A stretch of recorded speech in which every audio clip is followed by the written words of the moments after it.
असा उत्तू शांत जापदे साडे अंदर लगदी जंग सानू चुप छपीता वेख के पे आखण लोक मलंग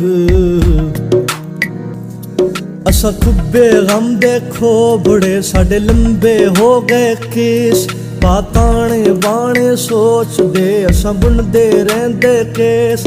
हुण छित्ती दौड़ी बुलिया साडी सूली टंगी जान तेनू वास्ता शाह अनैत दा ना तोड़ी साडा मान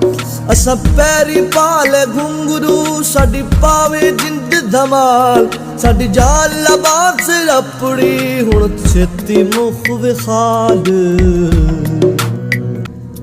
साडे सिर ते सूरज हाड़दा साडे अंदर सीत सियाल बन छाहण चेतर रुख दी साडे अंदर भांभड़ बाल